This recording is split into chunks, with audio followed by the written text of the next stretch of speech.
Nimejaribu. Leo imekuwa on time. Leo nimekuwa on time. Hata nashangaa. What happened? Nafaa. Iko sawa leo kukuwa labda na inconveniences mingi. So how are you? How have you been? Mimi nimekuwa fiti. It's a great Sunday actually. Those who manage kuishia church kwa napanga vitu za wera hapa kidogo ndio nimemalizia. Yeah, though then nilikuwa naingia kwa vitabu kidogo nione kama naweza peruse a few pages and then tuone venye itakuwa Sunday itaisha. Baadaye kusoma huwa ni kitu ya maana. Mimi kitu wewe inanishinda kusoma ni hizi. Unaona motivation books, autobiographies. I struggle. Unataka kusoma gani? Fiction? Yeah, mimi ni msoma fiction. Mostly ni msoma fiction and unless there is, I don't know, I think people who do fiction are the top of their craft in terms of storytelling. You see, if I can find a person who writes an autobiography or a biography in such an interesting manner, then I'll be for it. But history, it just drags on. And of course, I understand that biographies ni blow your own trumpet. So like most of the things which are there are from if there was a biography and somebody else wrote about the same person, then I would read the biography and then I would read this other guy what they have said, and then from there I will say now I have the full picture. Yes, but history ya msee anajipigia debe mimi kwangu I don't know, there is just something wrong or something I don't like about but mostly it's the storytelling bit. They are not good at telling their own stories, so I like a good story. I like to escape reality, escapism. Yes. Oh, that is interesting. Ni venye mimi naye kidogo mazee hizo za fiction kidogo. You know, for the way I do work with books is like I want to learn something. That is what I'm always looking for when I'm reading these books. Like nimepata book yako, you are talking about something, let's say mambo na video shooting ama nini, whatever it is that umemaster now, you've mastered your craft and umefika a point now that you've written your book. So what I'm looking for is some of the lessons that you've learned along the way and some of maybe the blunders that you've made. And I try now to kind of filter that and najaribu ile applicable, you know, you chew the meat and spit the bone. So whatever is applicable, whatever I can pick from your story, I pick that. So maybe you're speaking on resilience, you're speaking on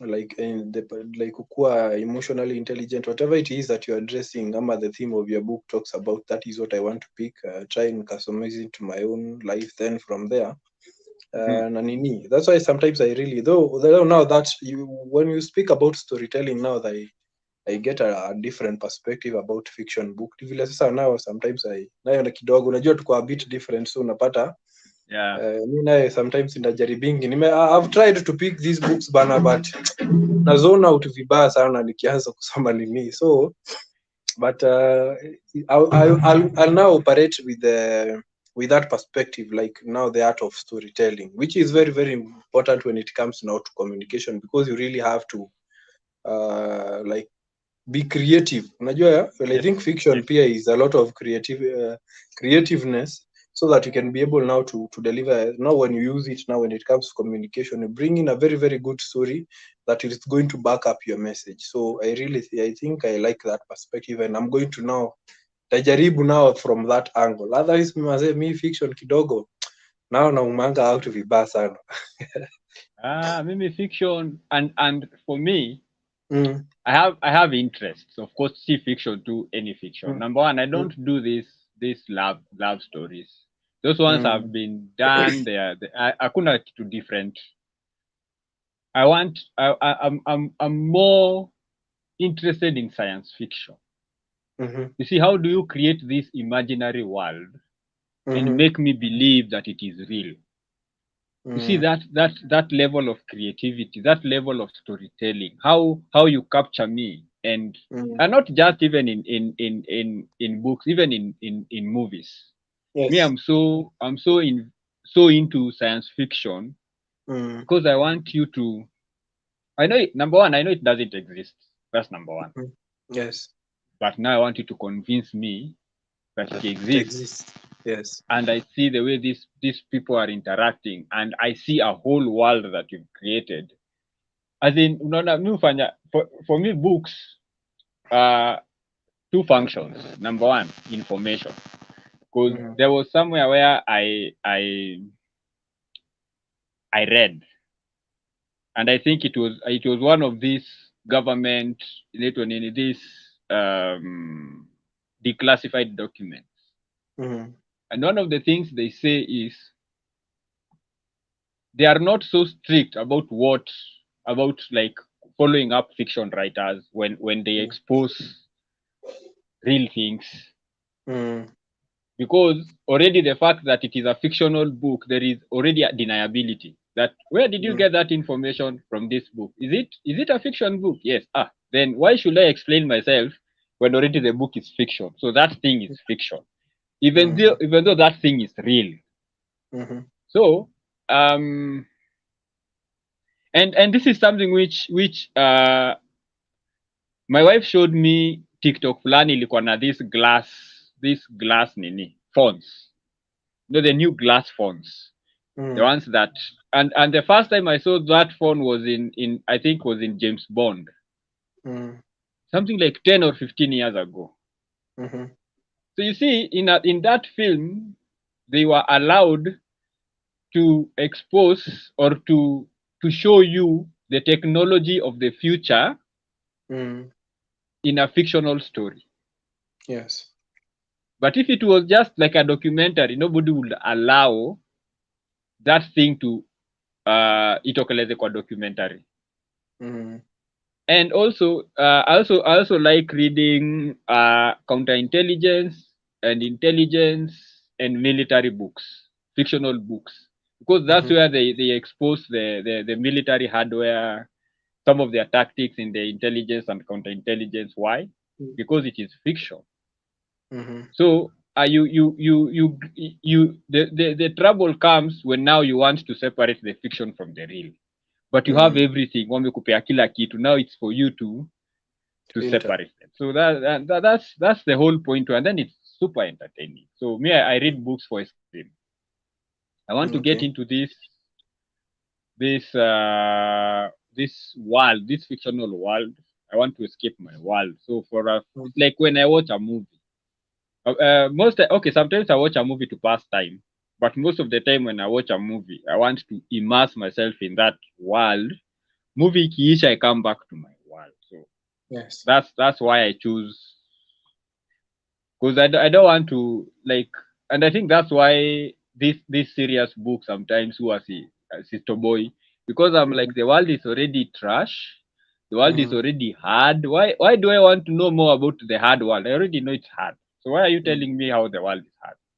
mm, However, if you, and that's why I like the way Unplugged was written, mm, the use of stories. You see, before mhm, you discuss a concept, you give a story. So when mhm, somebody goes to read that concept, they are referring to a story. So now the hit inakugonga vizuri because already you are emotionally invested in the story, because you already have a villain and you already have a hero in your mind. So when you go to read like the analysis of whatever you are told, already mhm, you can grasp it better. Then of course I'm in the creative space, mm, and so I like to see how do I better tell my stories. How mm, do I talk to you about something you are not interested in and get you mhm, interested? mhm. So those are some of the things. Because and I think that's why some of the things that I do and the people who I work with, why we are successful, is the fact that we want to make when we go to train, we don't just want you to get the information, but we want you to have fun while getting this information. So you don't feel like you're in a class, as in you want to continue learning even when the learning time ends. People just want you to keep, let's keep going. No, it's like time immation. No, let's keep going. This is very interesting. But sometimes you go to sessions and you are like, the first few hours you feel like you are in hell, and then you are thinking, this is a 5-day thing. 1 hour I'm feeling like I need to die. How will I survive the next few hours plus the next few days? So yeah, that's also part of the work. So I love it. Now that you've mentioned, actually, you've mentioned Unplugged.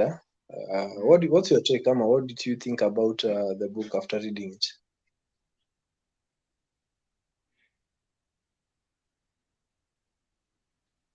Two things. The book was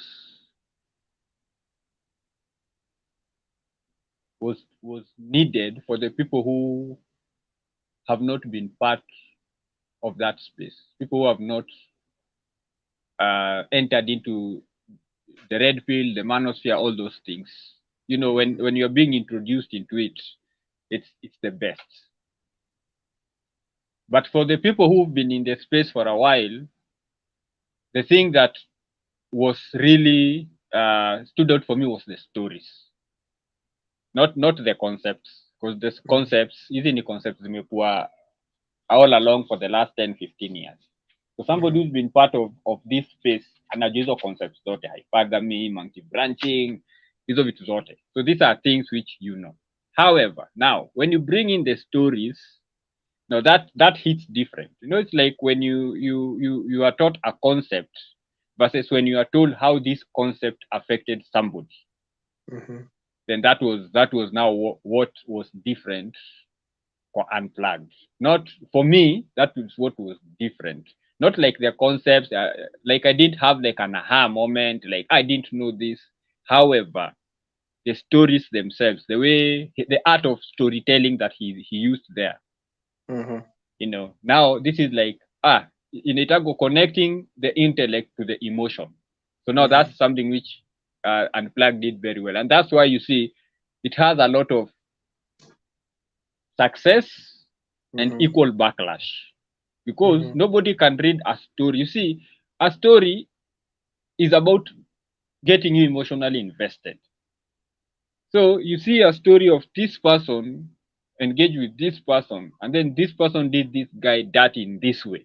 So even if you are a woman, that story will touch you because of the unfairness of that. And then now you are like, how could she do that? Now, then you come to the way it is explained up at chini. You might have issues with easy concepts, but you cannot say that this woman did this guy well. Of course, they did that person that.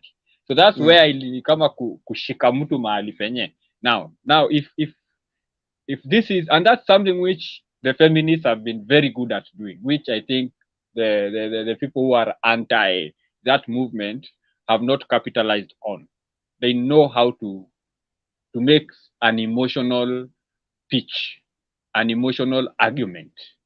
Because intellect is like, now, I mean, how do you tell me what makes a VCT counselor contract HIV? Like, can you explain that?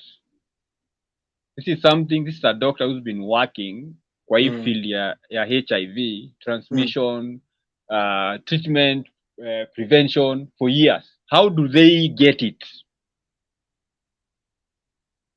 They have all the knowledge.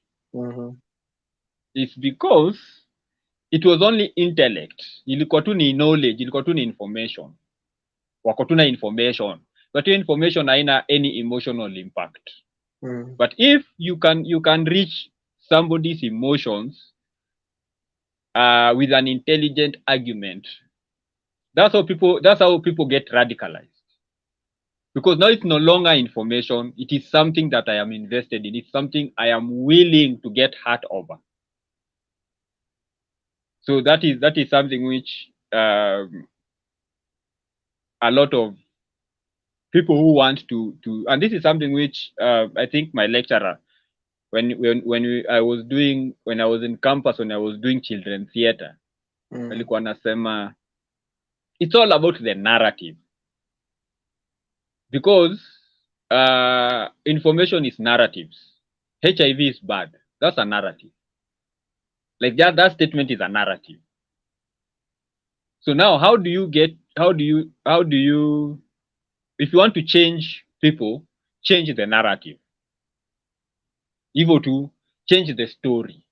Change the story in such a way that people want to be part of that story, that new story. Kama sai, you see the issue here, kama the mutilation of women, like FGM. That thing, we even have a law against it, but still people are doing it. A person would put their life on the line to go get circumcised, even if it will kill them, even if the risks of death are real. Why? And then you see people will look at that issue and think this person must be stupid. No, there is a narrative that has higher value than the narrative you are selling to that person. So the question is, you need to understand what narrative are these people operating on, and how do you change that narrative? Because just saying that is wrong, so that's your opinion. For me, it's right. Again, so how do you change this narrative? And not just you change, how do you help these people change their own narrative? Because if it's like telling somebody who is in love that the person they love is wrong for them. Because you are looking at it from a logical perspective, and what you are saying is correct, but then you are failing to look at the emotional beat ya hiyo engagement. So until you uchukue hiyo logic, uitengeneze venye ita reach hiyo mtu emotionally, because already ile kitu yenye anaona kwa huyu mtu, there is the logic and the emotion. So yes, umedeal na the logic but hujadeal na the emotion. Then this person will just tell you ni sawa, ni mbaya, but ni wangu. Now how do you move forward from there ukiambiwa hivyo? Ni sawa, ni mbaya, but ni wangu. Pia amekupiga 10-0. It's like it's none of your business. Get lost. Ulikuwa na very valid concerns, ulikuwa na very valid things ulikuwa nataka kumwambia. However, the way you approached, the way you brought the narrative, haingeweza kuuproot the prevailing narrative. Yes. That's why stories are that's why women have been told a narrative that the only way for them to kill their babies is if they believe that they have a right, a higher right.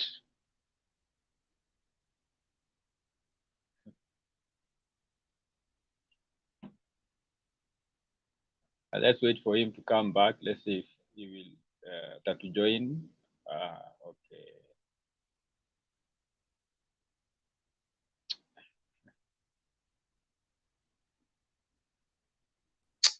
Nimepotea kidogo bana. Women have been told you're speaking. Yeah, I was saying women, the way a woman goes and terminates a pregnancy is if she believes that her right to her own body supersedes the right of the child growing to her body. That's the only way you get a woman to terminate a pregnancy. So you sell a narrative that this woman will sell, right? Will tell herself, and that narrative is appealing to her. Because that same narrative will not appeal to somebody else, but that narrative will appeal to her. So just kumwambia it is your right.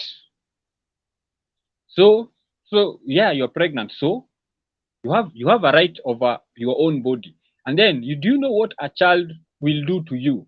Do you know what a child will do to your ambitions? Do you know what a child will do to your life? Do you unaona? So negative, negative, negative, negative, negative. Nobody is there to tell this person positive, positive, positive, positive. And nobody is here to tell this person the risks of going through this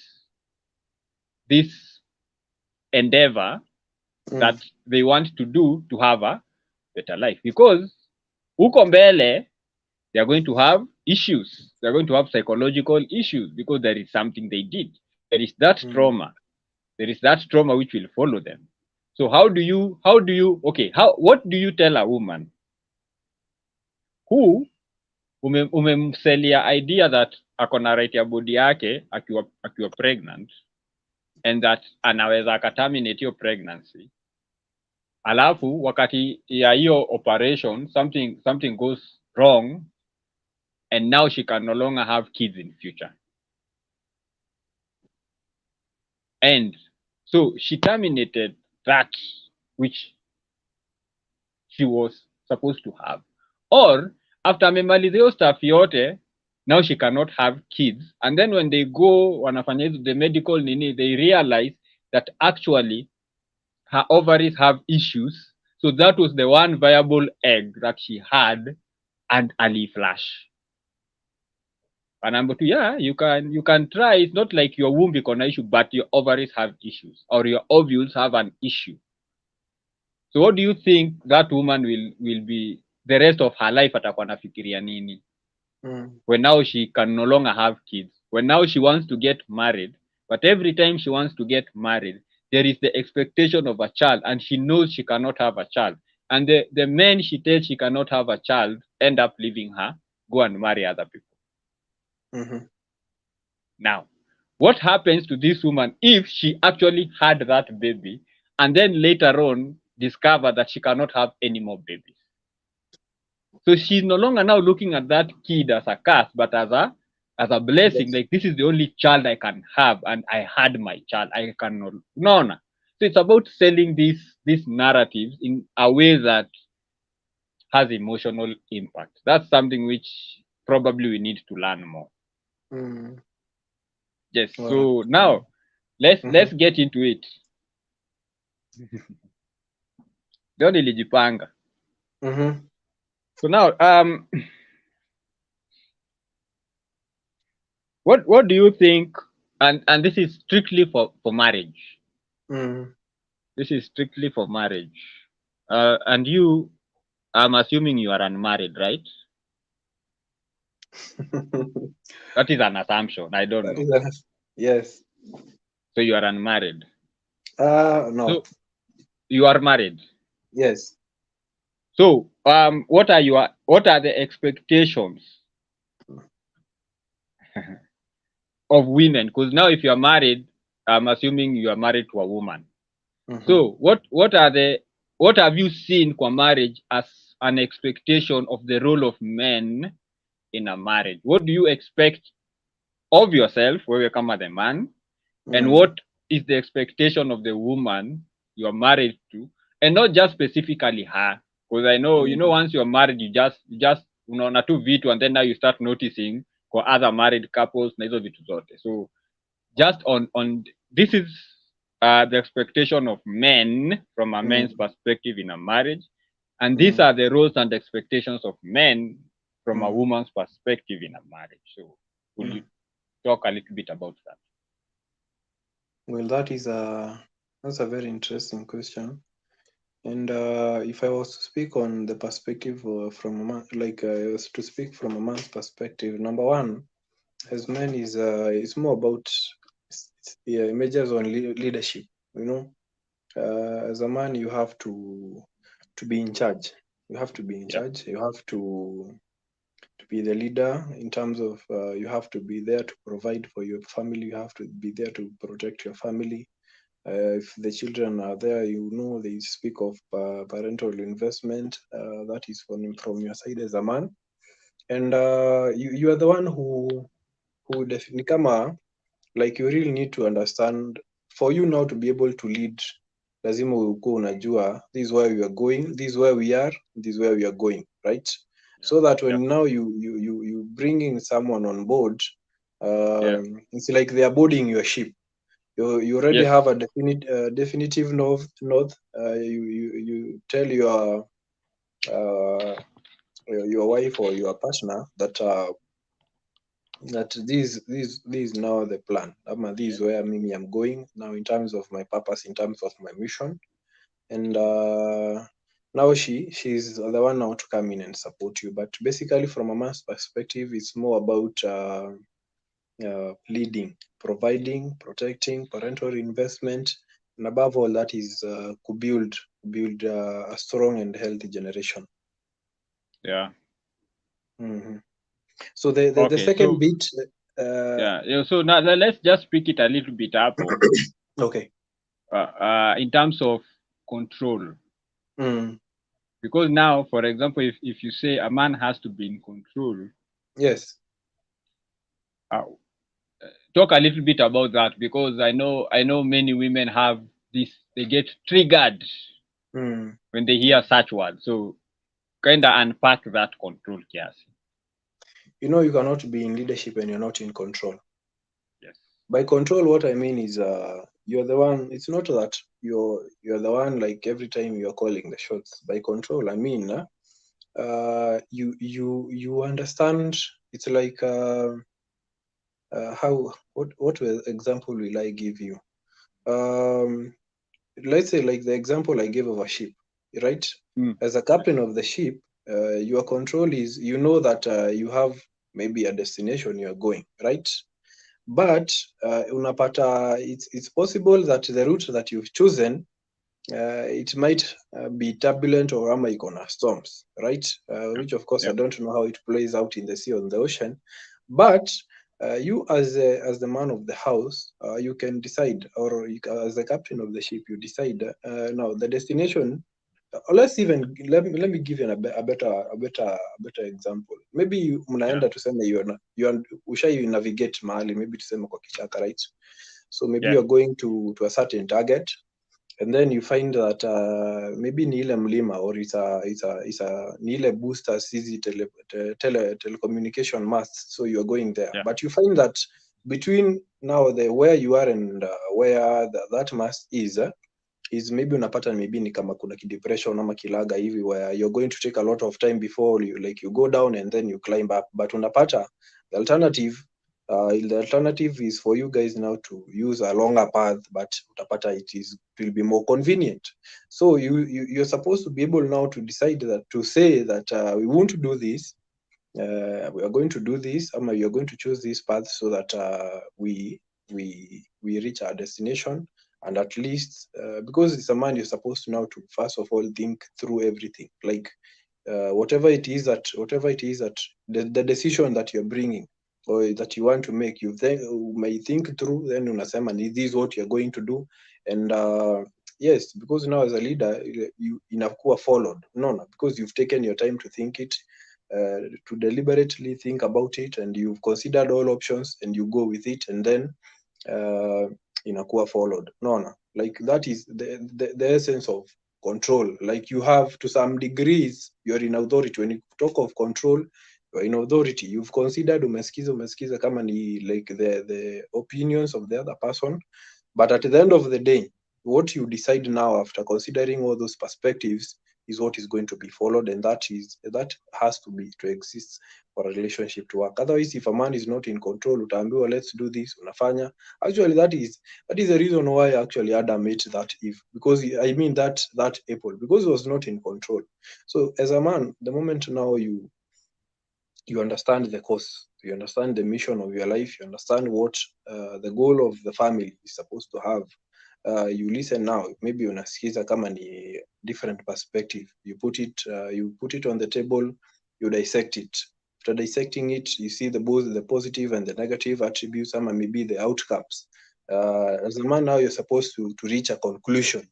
nimesha consider kila kitu, and this is what we are going to Yeah. decide, and that is going to be followed. But it's not that, the kind of control people talk about is like you calling the shot, huwezi enda hapa, huwezi fanya hivi, you cannot do this, the negative type of control, you understand. Ni kama ile control ni ile ability. That's why I speak of control and authorities inaenda hand in hand.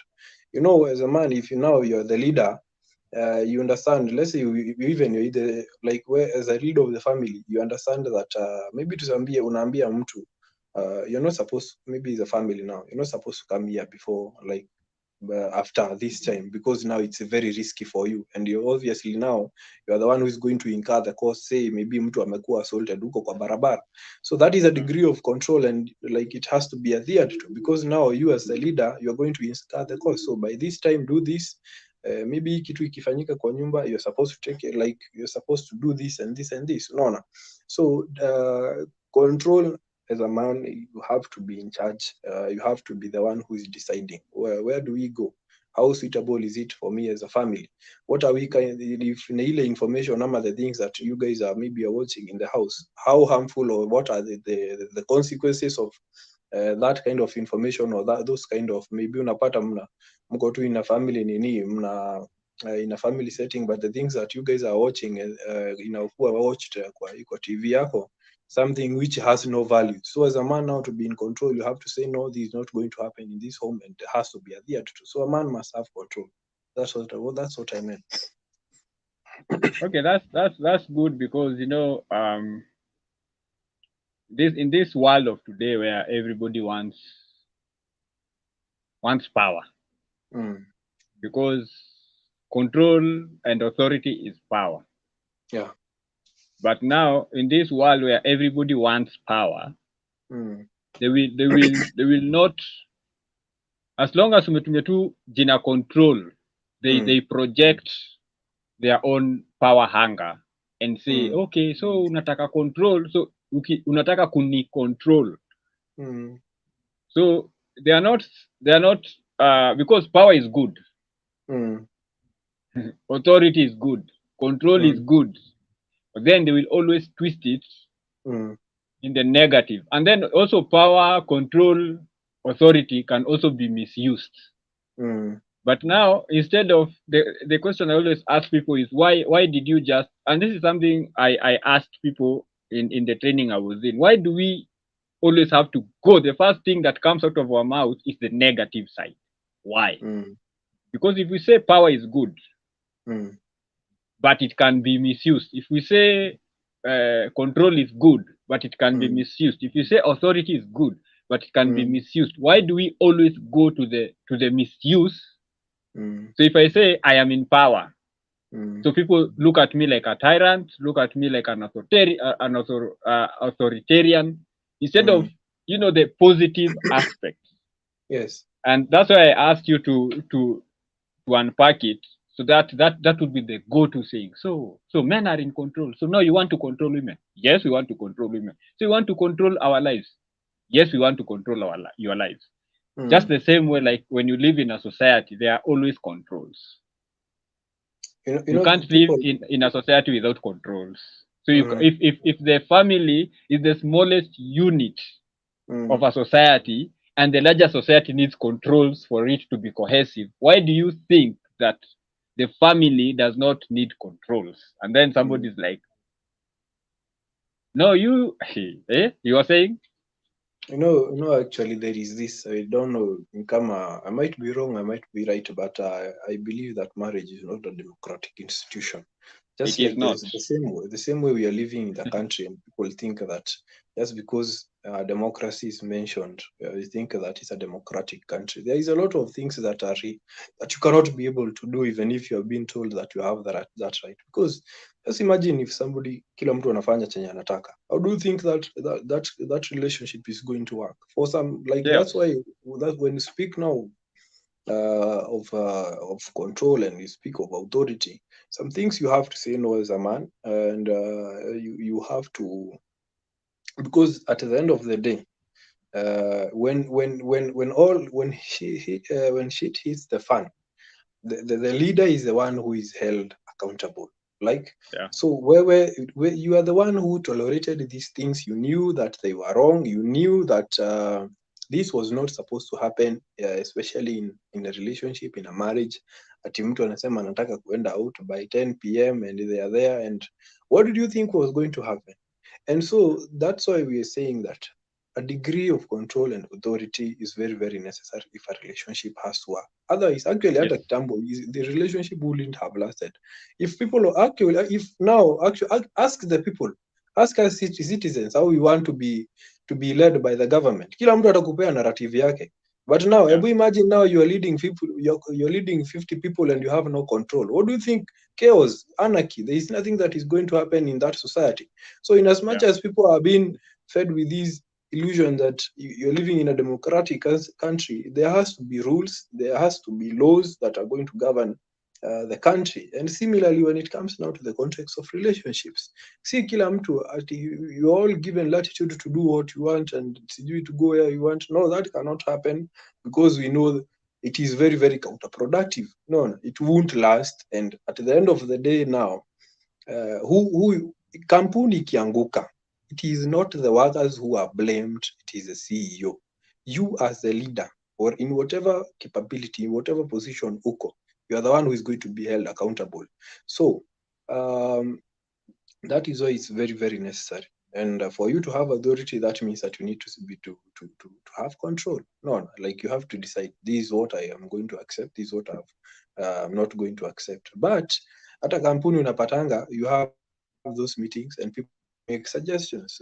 Mimi, I was seeing this thing from this perspective, and I thought the company will do much better if we embraced this and this and this. And then you go now as a CEO, sit down, maybe you are with your board, you like unakaa chini, but at the end of the day pia unaenda unakaa chini now as a leader. Now in Yeah. the context of a family, you sit down after listening now to that perspective, because some of them are very, very good. Unasikia, by the way, you are thinking of this, but have you considered this? Sorry. So after you hear that, unaona, by the way, I didn't look at it from this perspective, so you are just, unaona, but that doesn't change the mission. So unaona, control, authority, I think ni vile sasa, again pia you need to understand that we're living in a society that is deliberately trying to weaken or break the Yes. institution of marriage, because that is Yes. where the values and the principles that are very, very useful when it comes now to living a good life ziko instilled. So if that is an institution where people learn these good behaviors, because huwezi niambia ati somebody who is an adult is going to be taught sijui how to be a man of or a woman of integrity, somebody is going to be courageous and hardworking. Those are things that are zinafunzwa pale kwa nini kwa marriage and during that upbringing, akidi Yes. anakiamka ametengeneza kitanda yake, like they after eating they brush their teeth, so you grow up with these values. Actually we are living the way we are living today is as a result of the values that were instilled in us as we were kids. There is nothing much Yes. that changes. Okay, there are changes that happen when you are an adult, you get to listen and see things from different perspectives, but much of your values and principles don't change. That's why actually there was something I posted on my page about there is a certain philosophy that we adopt when we are living, and that philosophy that we have adopted that is governing our life has a source. It has somewhere it came from. No, no. Like me, somebody saying they don't believe in solving things through violence. What are other ways? Maybe they have sown, they in the family context they saw the issue of conflict resolution being applied, where people sit down, they talk, Yeah. hakuna zile attacks ama nini. Then there you have another person here anajua, once we have an issue, if we can, if like hata hakuna kuongelelea, we square it with fists. Ana wewe twende pale nje tumalizane, we respect each other, because that is how they saw it like happening when they were growing up. So everybody has Yeah. a certain philosophy. The way you do things is governed by a certain philosophy that you adopted at one point in life, and hii inakuja na ile environment, the kind of people who are maybe parenting you, wenye walikuwa the community where you grew in. No. So back to what Yeah. I was saying, it's very, very important for like the aspect of control and the authority to be there. Otherwise hakuna institution kama marriage itakuwa pale, because there is a lot of no's that are involved there. Thank you. That's nice. At least ume unpack vizuri sana and also give examples for those people who their minds cannot uh, process things which go contrary to their beliefs. Anyway, now tell us now the other aspect of how women now view men and their roles in a marriage.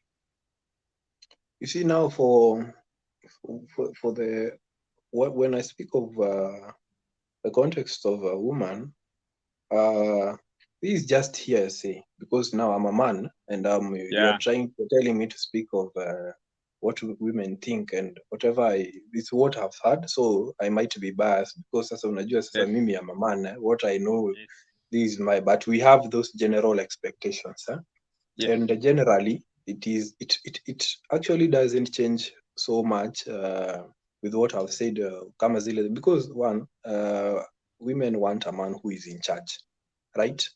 They want to feel protected. Hata wewe mwenyewe ukikuwa like the kama ni dem ako kwa relationship ama kwa boma and maybe somebody knocks the door and the guy tells him mama maybe anasikia kuna danger, she's been told to go and check.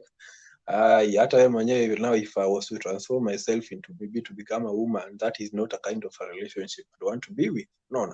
So yeah, they want a man who is in charge, a man who knows where he's going and what he wants. Like where uko clear.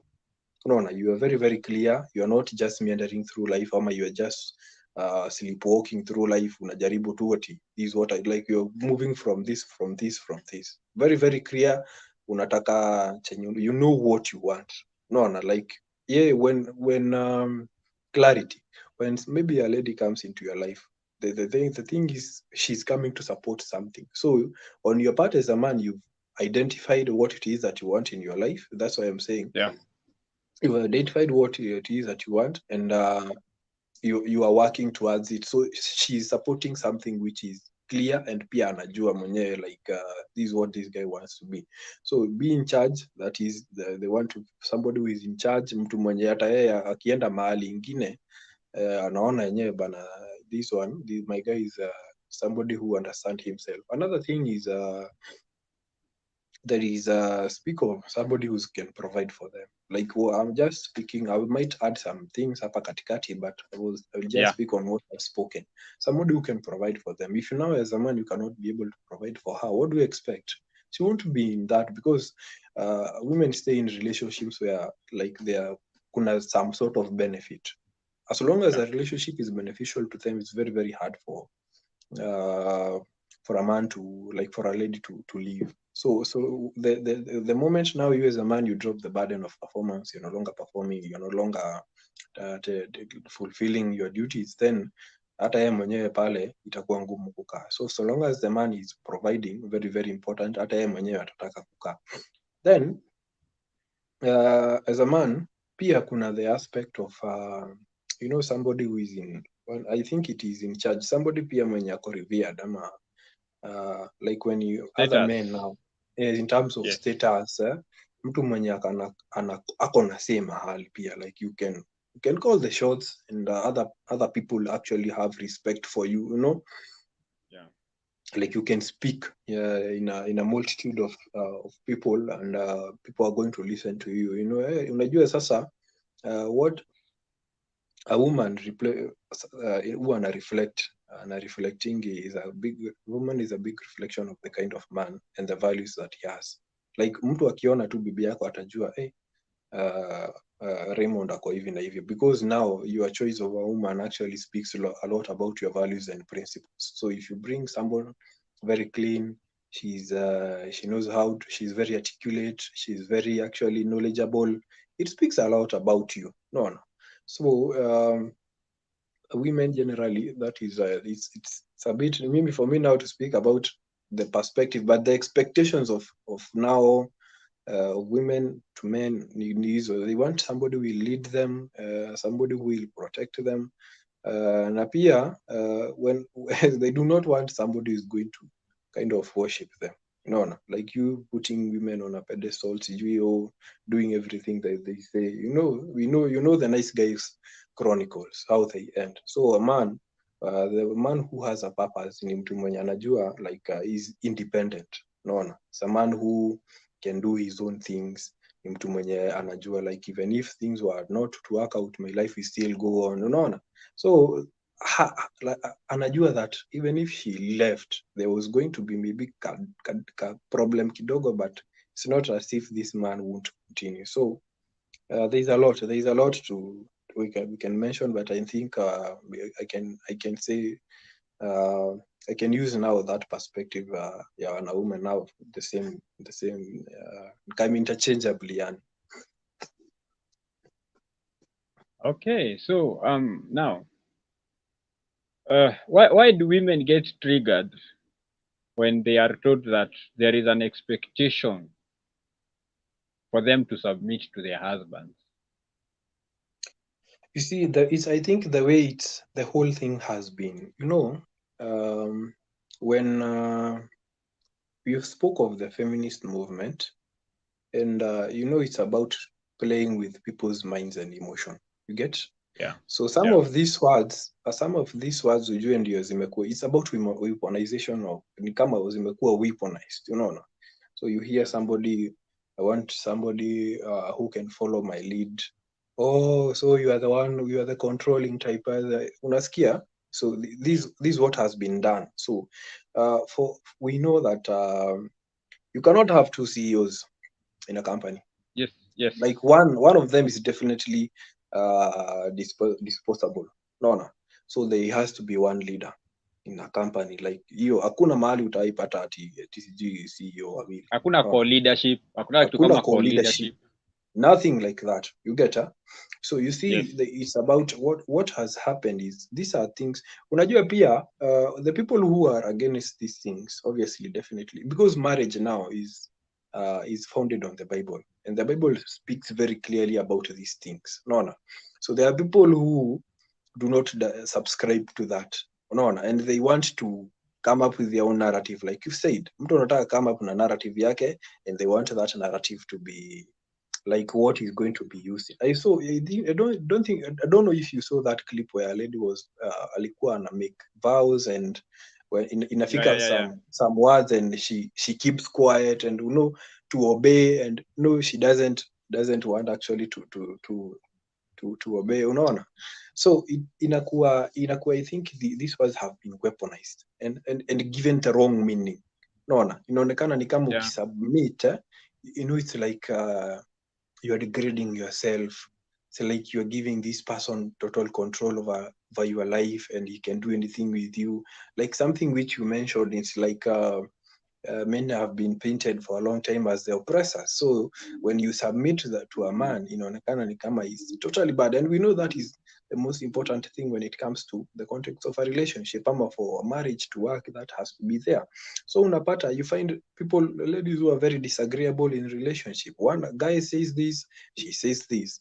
Mwanamume akifanya hivi, they do totally different. They're totally competing with their man because they've been taught that submission is a totally bad thing, and this man is going to like ruin your life, ama sijui is going to limit your dreams ama nini hizo vitu, and you won't have freedom, unaona. And that's why when we say about marriage being not being a democratic union, people really need to understand that, unaona. So I think it has been weaponized and given the wrong meaning.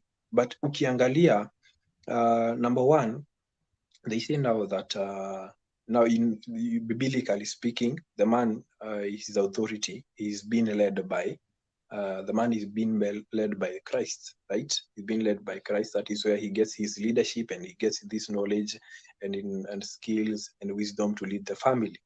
Then inaenda tu ni kama hierarchy. So the man submits to God, to higher power. The woman now submits to the man, now to his leadership. Then the children now inakuja hivyo, unaona.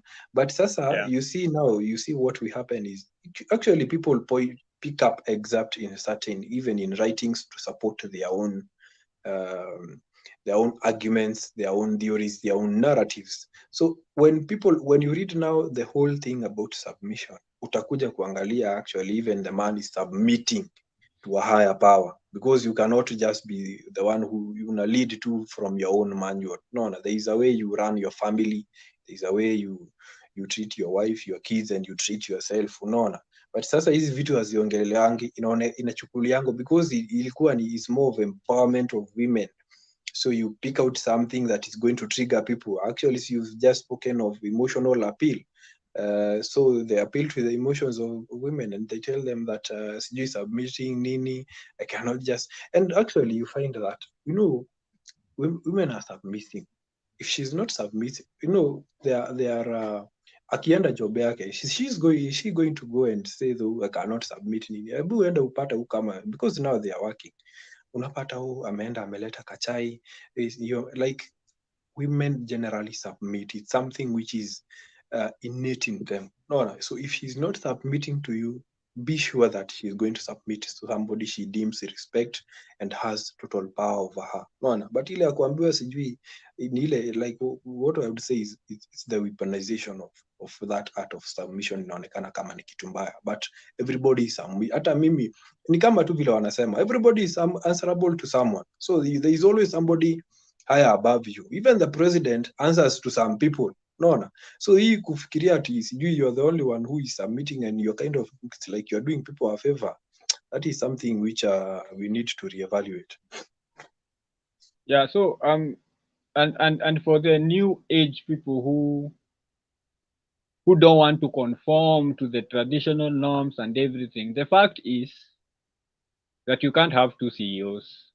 So now it's either you or your husband will be the CEO. Now it's nyinyi mkae muamue, because hamwezi kuwa CEO wawili. But now when you put it that way, then women will say, but men will not accept to submit. And now the question is, if men will not accept to submit, or most men, because there are those who will, if most men will not accept to submit, now it's up to you to decide whether you are going to submit or go. Because ulazimishwi. Yes. Naona. Yes. Unless somebody is forcefully married, most marriages inakuwaga willing buyer, willing seller. Now if you are getting into this marriage and one of you has to submit, and the man has told you categorically that I am not submitting to you, so it's for you now as the woman to decide, do I go there and submit, or do I leave this guy and go find myself a guy who will submit? And that is what men are supposed to submit to women. No, this is what I'm saying, because not everyone is subscribes to the Bible. Yeah. Right? And the Bible is the one that says women should submit. So if I don't subscribe to the Bible, I will tell you, I don't believe in that book. Right? I'm taking the position of a woman. I don't believe in that book. Right? So now, if I don't believe in that book, that means now whatever it says has no value to me. Right? And now we've already said, like in logic and in reality, you can't have two leaders with equal powers. One of them has to be the one where the buck stops. Yes. Now this is a relationship of a man and a woman. And now you as a woman, you say, I cannot submit to a man, right? So what does that mean? That means then that you want the man to submit to you, because like we said, you can't have two CEOs. Yes. So if you have decided you are not going to be subservient to somebody else, that means you are going to be the CEO of that family. And if a man tells you categorically, listen, I am going to be the CEO. So if you as a woman now is the one to decide, do I get into this thing, but I am not going to be the CEO, so that means I will submit, or do I go and find myself a man who will submit to me? Because wako that ya wako, there are men who are submitting to women hapa nje, right? Wako kwa marriage, na si kiasi. There are a major minority. They are not like a minor minority. They are a major minority.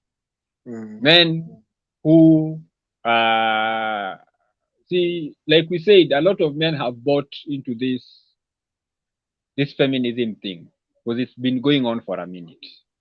And that's why you utaske watu not even that they will openly say mimi ni mtu wa 50-50. What does that mean? They will say even openly, I believe in 50-50. So unajua huyo ni wale watu wa kusubmit, right? So huyo akiambiwa mimi my dear husband, I am not going to submit to you. So that means the man now will be the one submitting, right? However, the fact still remains, one of them is submitting. So submission, si kitu ati tuna discuss. It's either the man or the woman submitting. Now, it's now for these people, for these men to find women who will submit to them, or women to find men who will submit to them. Because if you come in as a man and I want my woman to submit to me, and I go choose a woman who kutoka kitambo ashaniambia me I'm not submitting to you, why am I putting myself in that situation? Na ni willing buyer, willing seller. Or as a woman, why would I go and put myself in a situation where I am getting with these strong men who yeye atambui unamwambia nini? And me, I know I am one of those women who is also wants to be mimi mtu wa wa kuforce issues. So that is a recipe for conflict from the get-go. So it is men to choose women better, and women to choose men better. It's like this. If you are a woman who wants to submit, and then you go find yourself and you go attach yourself to the 50-50 man, what happens? The man will not take charge. So somehow you are being forced to take charge because you went and chose wrong. Wewe umeamua, me I want a husband who will take care of me, who is in charge. I'm going to get me a CEO to run my life. And then umetafuta these 50-50 people who they they can't decide. They have to involve you on everything. So tunafaa to go out on a day. So where do we go? Huku. So how do we get there? You discuss that. So mkifika huko menu. So what do we eat? You decide. And then now how are we going to pay? It's like for this woman just wants a man who will tell her niaji. Sato uko free. Niko free. So I'm taking you out. And that's all Saflani. That's all the information she needs to know. I'm being taken out. I need to be there at a certain time. She doesn't know where she's going. She doesn't know what that out entails. So she wants to go there and be treated and be surprised and feel special. But then now umemu-involve. So tunaenda Hilton ama Stanley. Tunaenda saa 8 ama tuende saa 10. So by the time you are going, it's like a business meeting. Not even like a date. It's like unaenda business meeting. You even ask, so what do we talk about now that tuko kwa date? It's like, but this woman, that's not the man she wanted, but that's what she chose. And then she will complain about the relationship not working. It's like, can you go back and state your expectations of your man? Did you choose the man who would meet your expectations? No. So why are you stressing? And this is something which history wakati nilikuwa kwa diversity training, this is something which, because we are having tea time conversations, lunch time conversation, this is something like all of us almost unanimously agreed. Feminists, masculinists, misogynists, misandrists, kila mtu, all those people who may have been there or who are there or who are not there, whatever position everyone took, we all almost unanimously agreed that people need to choose better spouses. Yes. Like you just need, number one, you need to know, what do I want? And then when you get this person, you need to have a conversation to find out if that person is going to deliver. Because you cannot get married to mse wa Madhare, and then immediately mumeoana, now you want to move to Buruburu. Because now I'm married, my life needs to change. But uliacha mtu wa Buruburu kwenye ulikuwa unataka kuishi, ukaenda kuolewa na mtu wa Madhare. So unasumbua mtu wa Mathare aende muishi naye Buruburu. Kwa nini ungeenda tu tafute mtu Buruburu akuoe uishi huko? Or agaye wa Mathare na anajua na hawezi toboa kuishi soft life, ameenda Muthaiga kutafuta demu huko, amekatia demu wa sauce, demu amezoea life fulani, alafu ana expect hiyo demu aende ishi naye Mathare. Don't I make sense? The choice is wrong. It's not like huyu demu ama huyu chali anakataa kukufanya zile vitu unataka. It's just that wewe ulienda uka overshoot. You took something which was not on your level and now you are stressed up kwa sababu ulijimess au ku make the correct choice. Ulikaa ukaona mimi siwezi marry demu wa Mathare, ama demu wa Mathare wenye ni wachafu hivi, ama demu wa Mathare hawajasoma, ama na unasahau wewe ni wa Mathare. Watu kama ni wachafu, wewe ni mchafu pamoja nao. Watu kama hawajasoma, hujasoma pamoja nao. So mtu anataka kwenda ku get higher value, level yake iko chini, and then wewe umepata ni higher value, ana demand value yake, unaanza kusema anakutesa. Na ungetafuta tu mtu wa level yako tu, haungekuwa na stress. Unatafuta msi wa Mathare, mnapiga shughuli Mathare, probably mkifanikiwa pale mbele, mnasonga mnasikia mnaingia Huruma ama K-South. Kidogo mnajipata Runda. Basi ati mlioana mkaenda Runda, that you grew pamoja. Juu huyu msali kupatia space, huyu msali ku understand. Basi umeenda Runda, umetafuta msichana, una expect huko Mathare mahali. Hiyo ni uongo. That's why mahali siwe jinapita hapo nje. Yeye kwa alikuwa anatoka kwa nyumba anaingia kwa gari anaenda kwenye anaenda. Sasa wewe una expect apande matatu. Na yeye hajaipanda matatu life yake yote. In fact the first time alipanda matatu mkidate kwake ilikuwa like adventure. Ilikuwa fun. So wewe ukachukulia hiyo fun is like it last forever. Huyu dem amekaa amepanda matatu siku mbili amesukuma. Wewe ni adventure nini? It is good for the first few months. And then it gets tiresome. And then sasa anarudi default setting mali, I want my soft life ile nimezoea.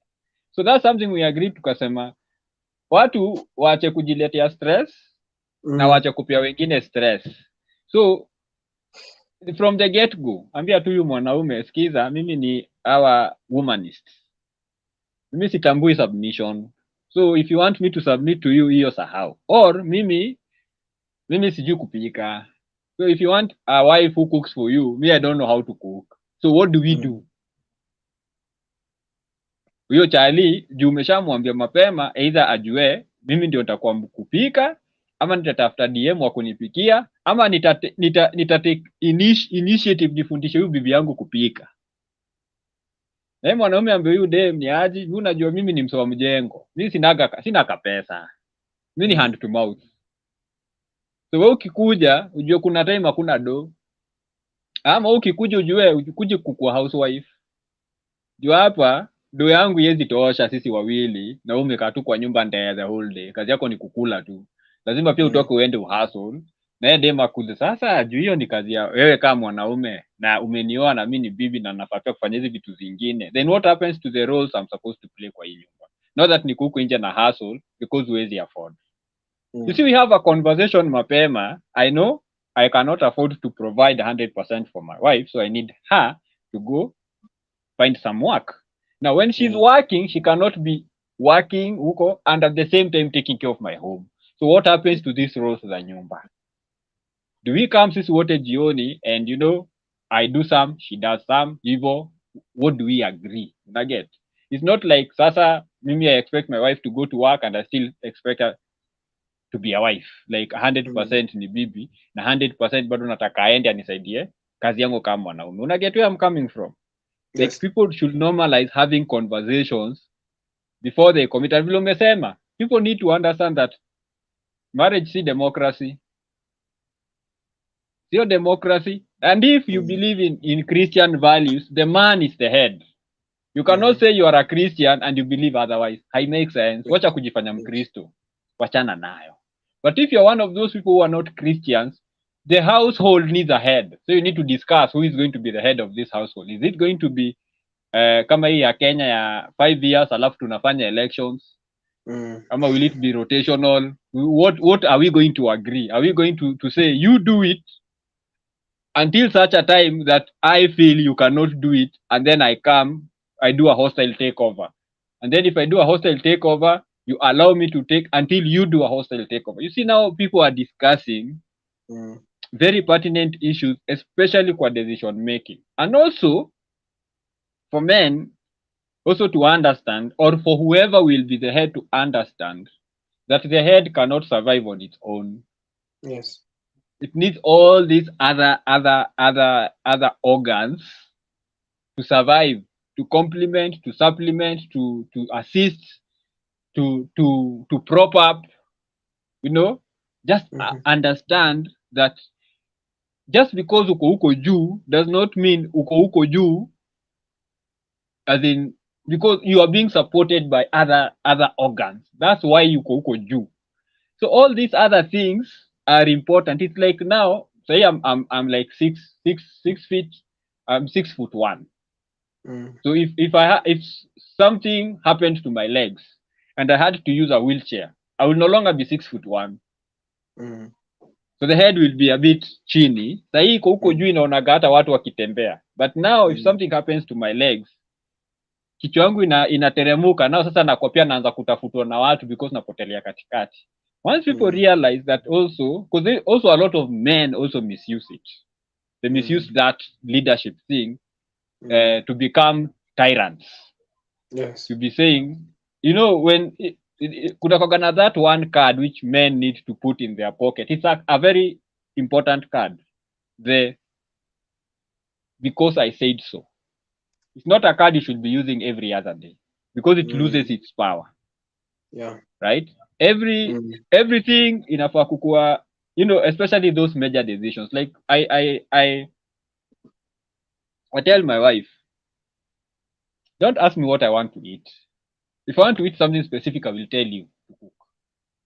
So if I'm quiet, what it means is you cook and I will eat.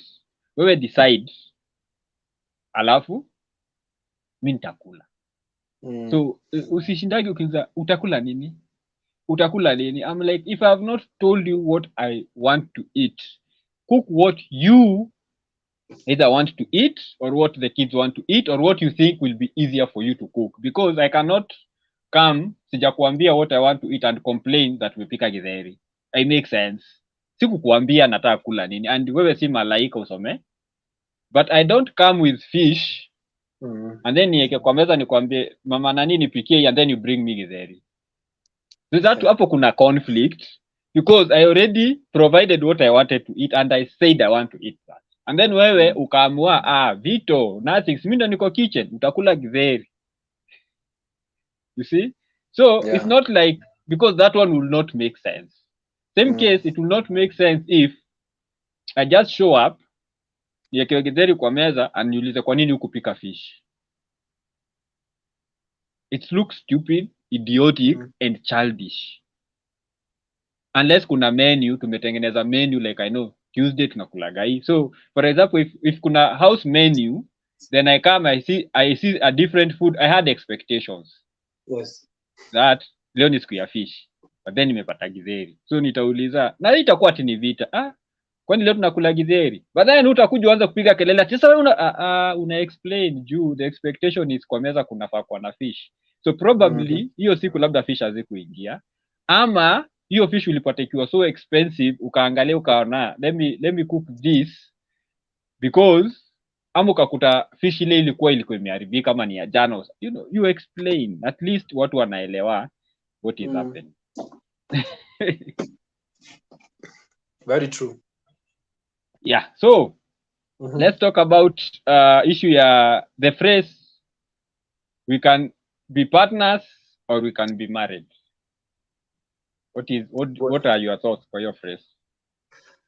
Well. So when you're bringing the issue of partnership is more about transactions, and you just there. It's ni kama tu yani mko tu yani, I would say ni kitu temporary because for partnership it's good. Unasema mko partners, but I don't believe that is very viable when it comes now to marriages, because how do you become partners in the first place? you become husband and wife. Hata hiyo jina partner sijawaiona. Okay, you have never seen that even in discussion. So, but when you are partners, I believe you can even tie it to the 50-50 thing, because you when you are partners, there's no one who has authority over the other. And Yeah. the moment now you as a man you get into that kind of arrangement, and you think that you can impose your authority, you want to be the one in charge, then it's going to be very difficult, because just like partnership when in a work, you have to disclose kila mtu, disclose anything, like everything, nini nini, how partnership go in a work.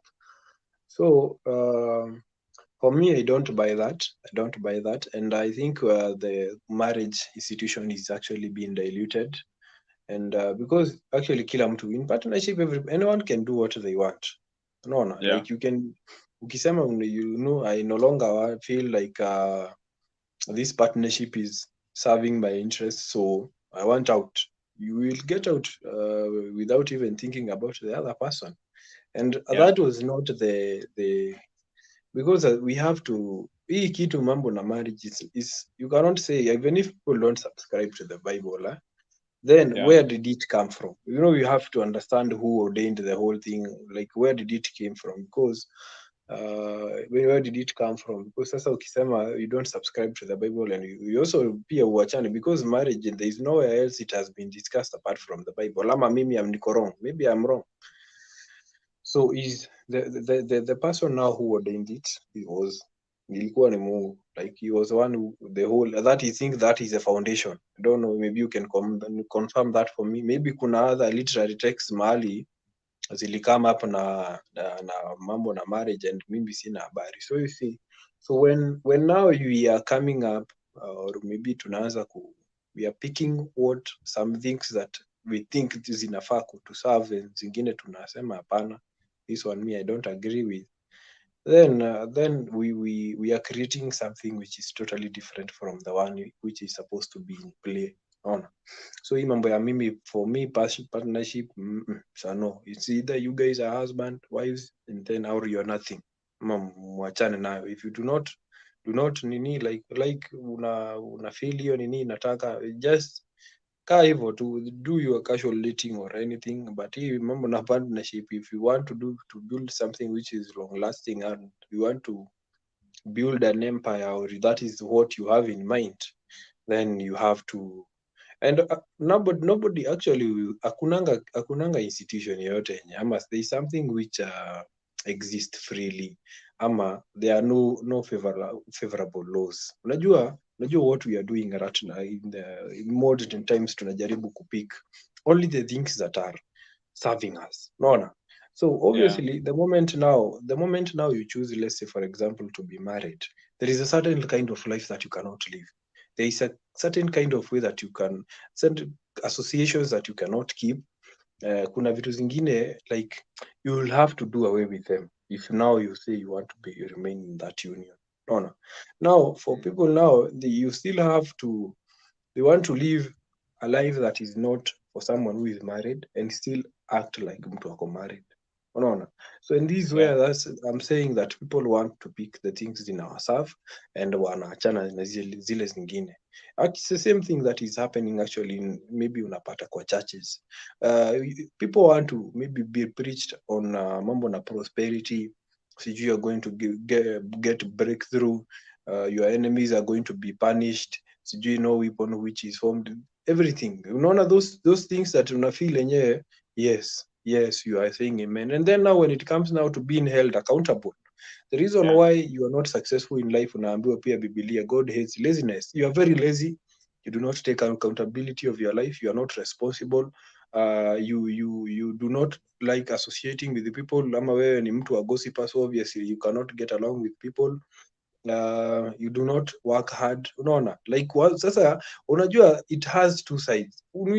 Yeah. Hii Bible bana has two sides. There are things that utafeel they are flattering, And kuna zingine bana ukianza actually when you read them in a congregation, maybe hata you even a church is full of corrupt people and you start speaking about corruption, those people are going to wake up and leave, because whatever now is being preached wanaona ni kama wanakuwa attacked, and this is what we are seeing.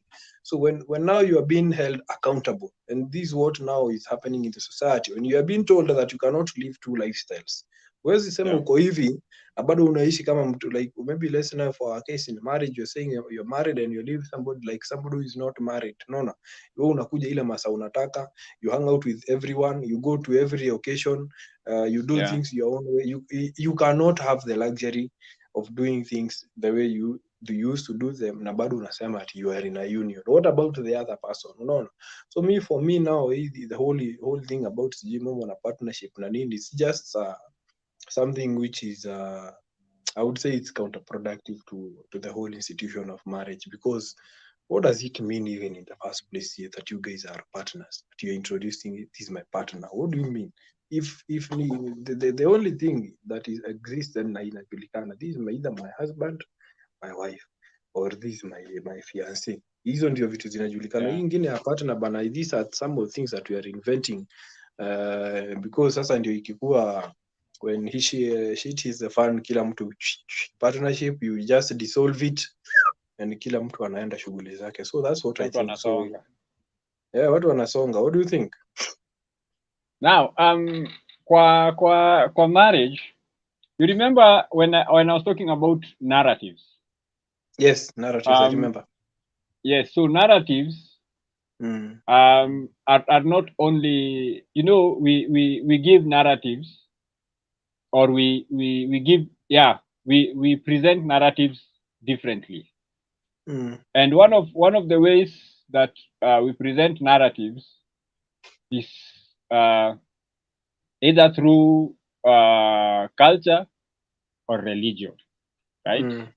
That's where we give our narrative. And that's why, but then we also need to remember that religion and culture are a product of society. Yes. Right?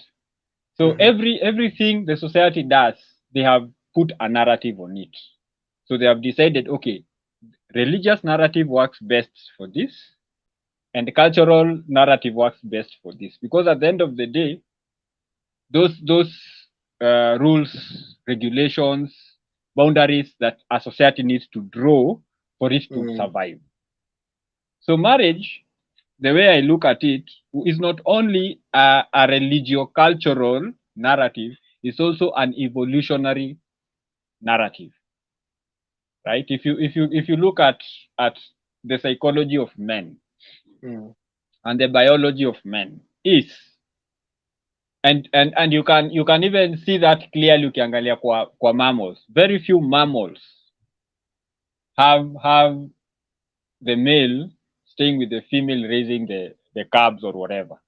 Once impregnation has taken place, the male disappears, right? Most mammals. And if you look at men, that is our predisposition, where you find a woman, you do what you do with her, you move, you go to looking for another woman to do what you want to do.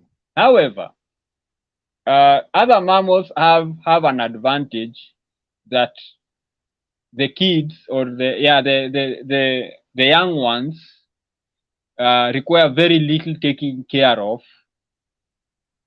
after birth. Right? Of course, there is the breastfeeding, there is the hunting and bringing food. However, already these young ones can walk, can run, can hide, can do all these other things. But a human child is helpless. For roughly the first let's say 1.5, 2 years. So that is something like 24 months. This new human being is helpless. They need somebody to be there to assist them survive.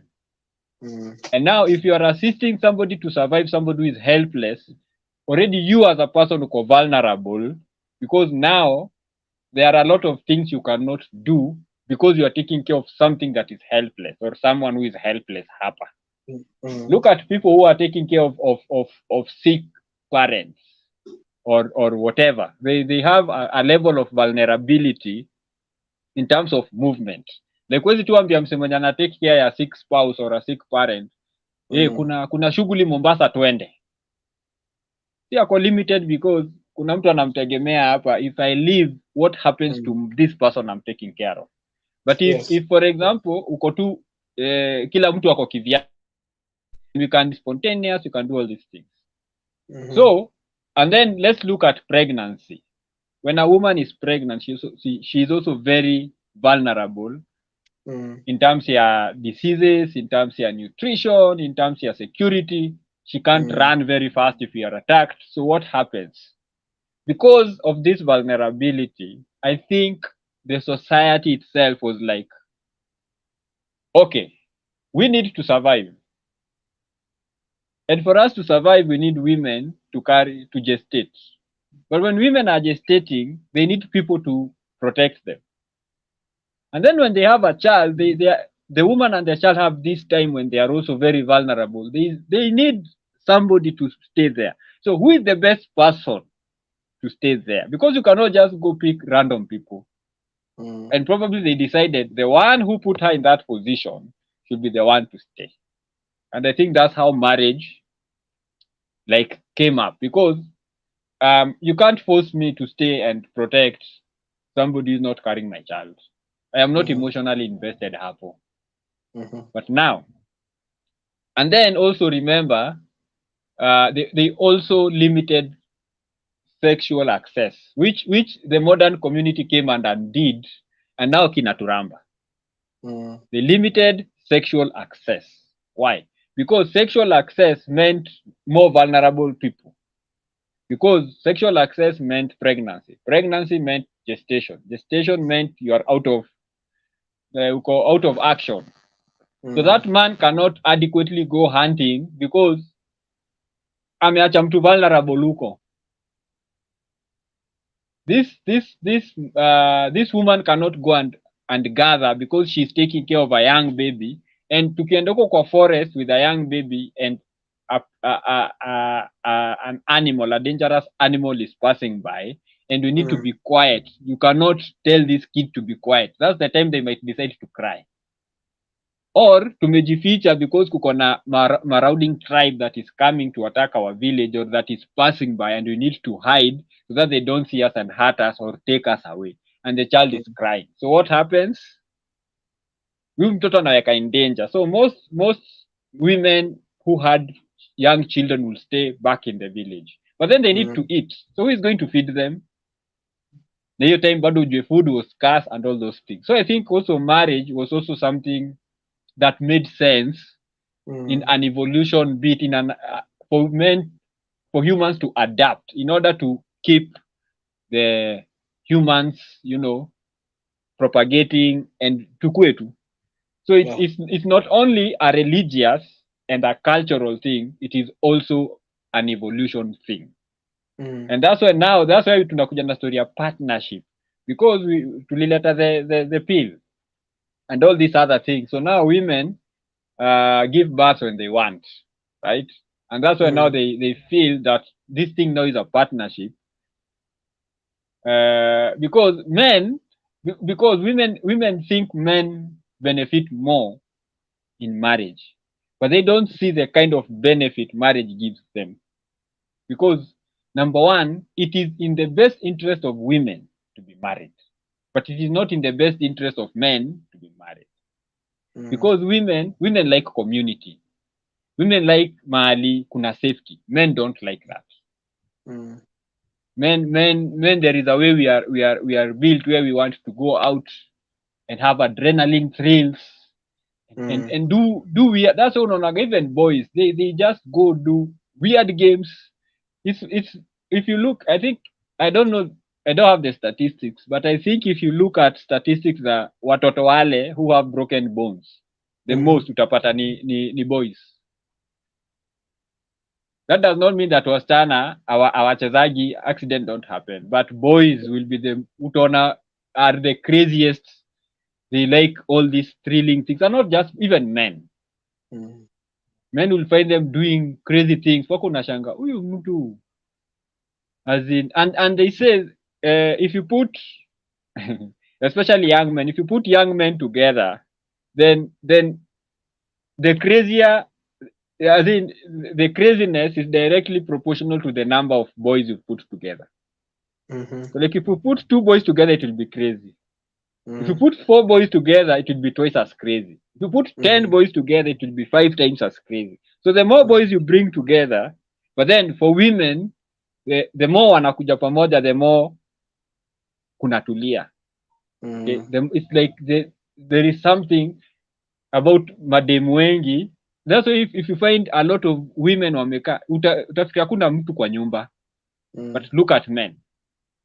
If you find 10 men, utasikia tu kelele kutoka huko unless they are discussing some very sensitive things ambazo hawataki watu wasikie. So marriage is also an evolution thing.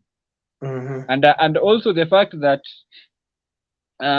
we are called the disposable sex, and that's still an evolutionary bit, because a man just needs to drop his sperm and he can go die. He can go die. Yeah. But once a woman is pregnant, and then and once a woman is pregnant, if she dies, then a lot of things they may mess. So I'm not saying that men do not have value. What I'm saying is that they both have value, but their value is different. The same one as a maga, woman doesn't need, we don't need an orgasm of a woman to get a child, but we definitely need the orgasm of a man. So evolutionally decide, you man, you must come for us to have kids, but you women, see must. So kuna hizo dynamics. And now talking about story ya partnership, hiyo story ya partnership iko na mahali ilitoka.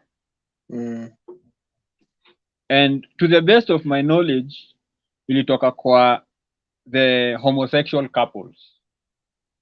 Okay. Because now, if you are in a homosexual relationship and you are a man, so what do you call each other? Because you can't call each other husband and wife.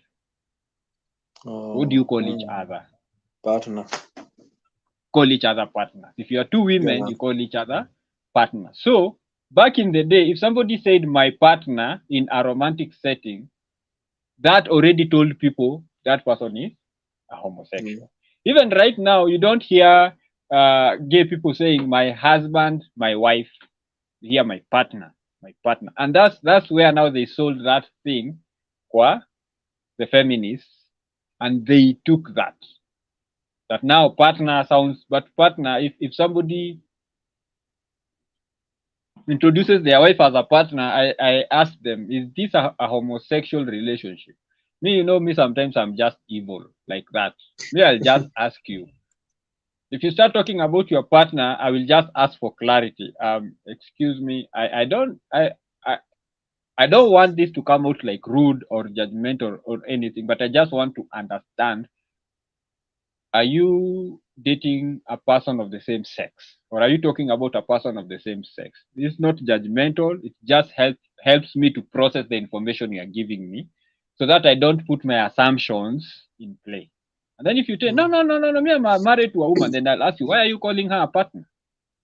And you're married, so she's a wife. So would you kindly use wife? But if you insist that that's a partner, I'm okay with it. And then now I will go into okay, what are the rules of the partnership? Because now partnership needs to have rules. Are we 50-50? Are we 80-20? Are we 35-65? What are the rules? What your partnership? What are the stakes between you two? Okay, so mnafanya partnership. Kama ni 50-50, how do you gauge that ni 50-50? Because not everything is financial. When you come to financial, it is easy. Not everything is financial. And even if we say, mimi naosha vyombo leo, kesho unaosha vyombo, right? Labda leo tuli order pizza, so hakukuwa na vyombo mob za kuosha. Na kesho, labda tumepika hizi machakula mingi, so kuna vyombo mingi za kuosha. Now, that cannot be 50-50, because jana haukuosha the same amount ya vyombo ambazo naosha leo. Nugget. And let's just say that wewe unapeleka watoto shule leo, napeleka watoto shule kesho. unapeleka watoto shule leo, napeleka watoto shule kesho. You still can't say that's 50-50. Because other times it takes kids longer to get to school, because probably hiyo siku ameamka na kisirani, ama hiyo siku umefika kwa shule and then teacher anataka kukuongelesha, so you are spending more time kwa shule than mtu wako yenye alispend jana. So you can't say that's 50-50. And that's why me I tell people partnership, if you say this is a partnership, it's crazy. Because now what do you mean it is a partnership? What sort of a partnership are we talking about? How have you divided the roles? And how come an equal partnership? How are we measuring these roles to make sure that they are equal, they are 50-50? So what happens? So if we are attacked today, I go out and defend the family. So if you are attacked again, then ni siku yako wewe kama bibi to go out there. Me I sleep. Silikuacha umelala. Me I sleep, you go out and protect the family. That's what we are saying 50-50. Because now if you really ask those questions, then you realize if 50-50 inakuwa tu ni kitu watu wanajisemea just to look woke, just to look nini, but kila mtu, and this is something which I said kwa hiyo training nilikuwa. Women will not take care of a man long term. They are the ones providing long term. Yes, they will. I imagine they can't take care of a man. They can, and some do, but not long term. And we got into that like a back and forth. And I asked, so does that mean that mimi naweza toka kwa nyumba, wewe unaamka unaenda job, so unalipa bills? Mimi sina shida, mimi I'll take care of the house. Mimi tosha vyombo, tosha nyumba, I'll take care of the house. You just wake up and mimi naamka nikimaliza house chores na kaa chini nacheza FIFA the whole day. Unakuja jioni unanipea do ya matumizi, unalipa rent nini. Then nikaanza kuambia that man is lazy. Nikamwambia no, why is he lazy? You are taking care of the man. Why do I have to be lazy? Why do you have to label me lazy? And mimi, when I'm taking care of my woman, I'm not labeling her lazy. Like when a man is not productive, anakuwa labeled lazy. But when a woman chooses not to be productive, nikauliza, why can't I just to agree to me na bibi yangu that I want to be a house husband? And hakuna expectation nyingine. Mimi ni house husband. I wake up, na make sure naamka wakati anaenda kazi. I make sure amekunywa chai vizuri, na make sure kama anabebaga whatever anabeba food snacks nimezipack vizuri, nimempiga push mpaka kwa stage. Kama anatumia gari narudi nyumbani na anatekea kila kitu, na everything, anarudi napata nyumba iko safi, food imepikwa, bills zikikuja zote ni zake. If I need something nampigia simu, ni aje, unajua gas imeisha, tuma do, ama tuma pesa pale kwa supply wa gas nende nichukue. Why can't I have that as other women are having that huku nje? And people are trying to convince me that it is possible. Nikwambia let's not discuss, kwa sababu long term na hakuna wanawake wa kutosha wamefanya for it to become mainstream, but enough men have been doing this. So getting a man who is taking care of a housewife, see big deal. But I'm very sure if we had a woman, kama sasa ona kama Oprah, everybody knows yeye ndio mdosi, bwana yake hakuna kitu. And it is kila time if you see the husband, that's the story inakuaga. But nobody talks about these other millions of men who are taking care of their women, and some of them very very high profile. Kama sasa for example, let's say Ruto na bibi yake, there's no way utani convince that is a 50-50 relationship. Okay, but not every time we see Ruto and the wife, we have a caption of, do you know the wife is a housewife? Do you know that because that is everybody knows. That does not mean that Rachel afanyi hakuna kitu anafanya. But Ruto is the one who is taking care of majority, and even if Rachel decided not to work anymore, doesn't imaanishi ati lifestyle yao itabadilika. So that is just and also that's why I said people can choose either to be partners or to be married, meaning marriage is partnership. Marriage is partnership. Married marriage, you can have a domestic partnership where you sit down and agree and even go kwa AG na mpatiwe certificate in your own domestic partnership. But you can't have a 50-50 marriage, because marriage hakunaga story ya 50-50. All authority is vested on a man, especially when you look at the cultural and the religious narrative of marriage. All authority in a marriage is invested in a man. Now, the man now anachukua ana devolve his authority, anapatia bibi some authority, or some authority, and then now the wife also now devolves some of the authority she's been assigned by her husband to the kids. So there is no way the wife and the children can be at the same level ya power. It doesn't matter watoto ni wako how old. And then there is no way a wife and a husband can be at the same level ya authority and power, because all the power iko kwa bwana na divest a few, anapatia bibi take care of my home. So most of the power of the home inakuwaga ya bibi. She's the one to decide what curtains. She's the one to decide probably the color of the walls. She's the one to decide what we are eating. She has a lot of power when it comes to the house, and also whether or not tunatoaga viatu tukiingia kwa nyumba. Do you know, men, we do not decide that. Takuja tu vile umezoea weka bachelor unaingia na viatu, ile siku umeoa uingia na viatu usimamishe hapo kwa mlango.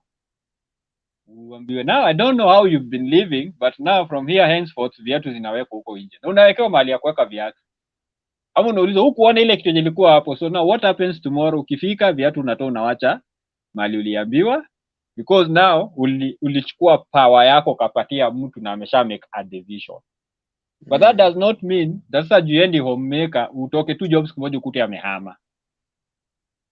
Kuna mahali power yake inafikaga mwisho, where now she needs to consult. Just the same way wewe hata kwa nyumba yako, hata having all the powers and divested, wakati umedivest all there are things you have to ask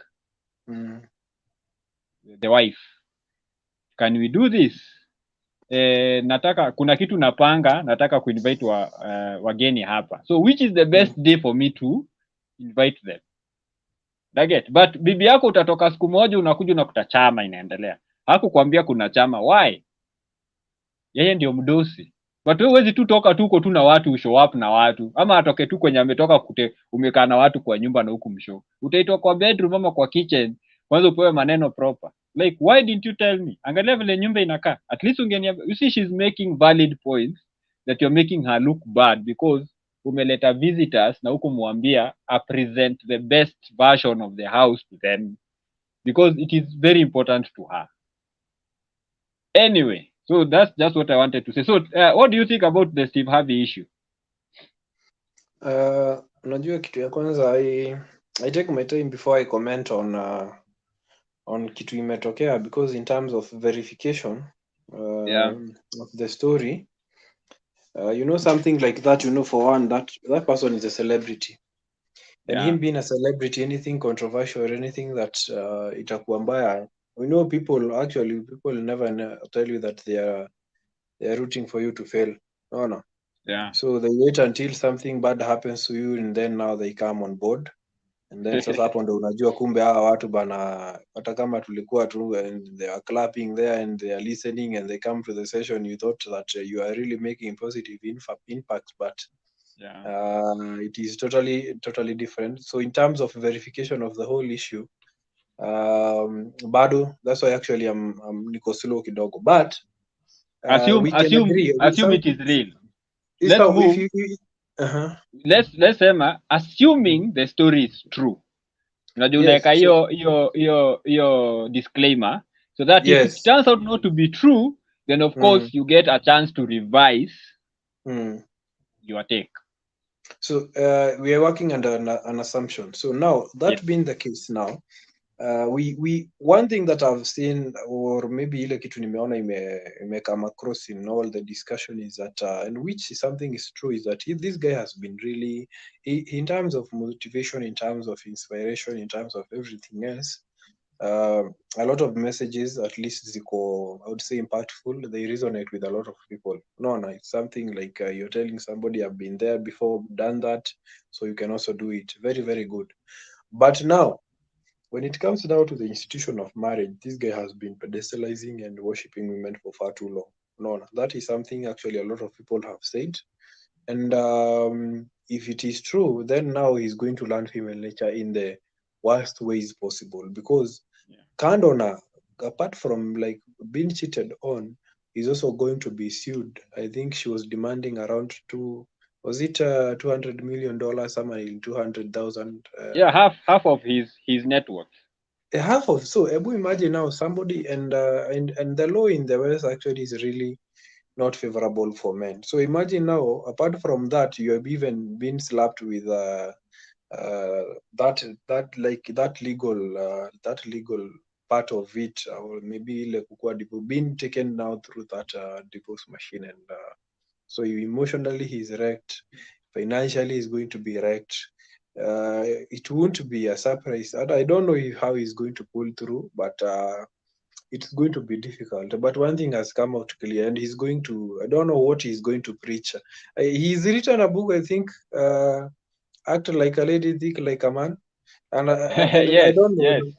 So you don't know what he's going to now. His message now, ile ni kukua ile, like you've been red pilled the hard way. Like he's, when you see people talking about something, and we tend there is that feeling that people have when you think you are successful, you think that you are special, that you are exception to the rules. No. The moment you start seeing that, you are blindsided to some of the things that zinaweza kufanyikia. So it's not Yeah. something like maybe mtu kama yeye anaona like he thinks of his union as a happy union, immune to such things. But imagine now that he comes to learn of this thing, and kwe ukweli Buda hata sijui kama ile motivation yenye anapeanga watu ataweza kupeana, like what will he say? But from men's now perspective, is just to hope that the law is going to be favorable to him, and he's going now to actually to customize his message, and he has he can now speak positively. Now, I mean, he can now tell men the truth that he has not been telling them for far too long. Because one of the things that has been misleading people in easy podcasts kama hizo. Yeah. You're just telling me, you're just supporting everything and validating everything that women say, when in fact results on the ground, like what wanapata ni vitu tofauti. Men are really getting bad results for following some of these advices. No. The moment now you put women on a pedestal, you like you abandon your mission, you try and make them happy. We know how that ends up. And a lot of men have spoken about this, but there are some numbers who think that this thing is a game. And a lot of men, actually, how many men have committed suicide? Or imagine just a normal person now, let alone Steve Harvey, just an average person who is like he finds himself in such a situation. How many men have Yeah. committed suicide or homicide because of vitu kama hizo? Well, in a real sense, like ni kama saa hii, hebu imagine umesoma, what is happening actually in most universities. You go, you read, work hard, you're told that there is going to be a job. You've done everything that you are told, and then unakuja kuona hakuna No jobs. job. So you really have to maybe now find ways of find something else, another way of coping or adapting. So hebu imagine now, as a man, you've been all your life you've been told, oh, listen to women, make them happy, give them everything, do this for her, nini. And then now you come and get such results. What are you going to do, or how are you going to respond to that? So in terms of the situation is actually unapata, not so many people are very sympathetic for him, because most guys are saying that this guy has been a wealthy simp for too long. No. So but in terms of easy level to zingine, that is, it's a one aspect of his life. He has his financial aspect, he has his career, hizo vitu zingine. But now people are dissecting the issue of relationship, and most guys are saying, or most people are saying that amekuwa like pedestalizing women, and telling the comforting lies, and now he's going to learn female nature the hard way. So it's not going to Kitamramba. be easy. Kimemramba bana. So wacha tu let's wait and see how things unfold. Though I would love to hear your take on it. For me, I think just maybe I'll just laugh. If it is true, I'll just say, yeah, what goes around comes around. Because you see, when you're pedestalizing women, it is the wordings you use, putting men down. What are you doing with those people? What kind of you get paid, guys? So when you are pedestalizing one, there is a way una minimize huyu mwingine ama unamuignore. Yeah, you're elevating one of gender. course, yeah, you are ignoring, minimizing, because if it is never the fault of women, then it is always the fault of men. Yes. And right now, if there is nowhere he can go to complain, you see, that's the worst thing. Is that even where you will go and men will come in and tell you, hey bro, hey pole. Men are not hawatakupatia hiyo time. They are like, yeah, you deserved it, you had it coming. You won't have that. And then you see now imagine, because I know a lot of people are talking about it online. Now imagine you something has happened to you which is disastrous, and then you everywhere you go, you find everybody are like, yeah, you made your bed, time to sleep on it. It feels bad. It feels bad, but then what do you expect? What do you expect? Because all these people have been calling you out for a minute now, telling you, what are you doing, bro? Nini unafanya? Why are you doing whatever you are doing? Kwa nini? Yeah. Then you are like, shauri yenyu nini? Yeah. Baadaye, see, now you can't now blame people when they when they come in and they say, you know what? Yeah, I feel nothing for you. It's like ite menye Fresh and Fit walikuwa kicked off YouTube. A lot of content creators were not sympathetic. Why? It's because Fresh and Fit had tried to deplatform a lot of people. They had attempted to do that. So when they were deplatformed, people are like, good. Now, muskie venye, when they were demonetized, you were tempted to do this not only to CC, but like the leader Tony was saying, that he received 10 copyright strikes. And it only takes 3 for your channel even to be deplatformed. It only takes 3. So if you are hitting me with 10, that means the probability, if I was doing that to you, then that means I'm gone. And this is a place where hapa ndio mahali natengenezaga food. And then also those claims were not even like zilikuwa za kusingizia. If somebody has done you wrong and you do something and your attempt fails, then people might say, hapo naye huyu msee enyewe alikuwa na valid point, but YouTube ni kama waliegemea side moja. But no, this guy ameka frivolous lawsuits, like, so now if that thing happens to you, nobody will feel, hakuna mtu ata empathize na wewe ama kusympathize. They are like, yeah, now umelan the hard way. And also the content they were putting, the way they were going after people, they stopped even being, when they were being called about the way they are presenting. Vile tu, I think ulisema hapa a while back that just the way feminism iko na toxicity, also huku pande za red pill kuko na watu wameleta hiyo toxicity huku. And when people were calling them out about the toxic nature of the way they do their thing, and with receipts, it's like we're not just hating on you kwa sababu you have this platform which is talking to men and we don't like men. No, what we are saying is hapa na hapa na hapa, bringing in wale watu already wako banned na YouTube, doing wearing clan, hizo hoods and stuff. It's like, why? So in such a situation, something bad may happen, and people, ni kitu yenyewe normally una feel sympathetic or empathetic, but now you cannot, because the way this person has been behaving. So for me, I'm saying Kimrambe, if it is true, Kimrambe. Now kuna pia bado another thing yenye ili happen ya Halle Berry. Hiyo umesikia? Well, I think I missed that one, but maybe Halle Berry alisettle divorce settlement, and now she has to pay the ex-husband $8,000 every month. So she posted that on her Instagram, and the caption was, "This is unfair." Why is it unfair? Exactly.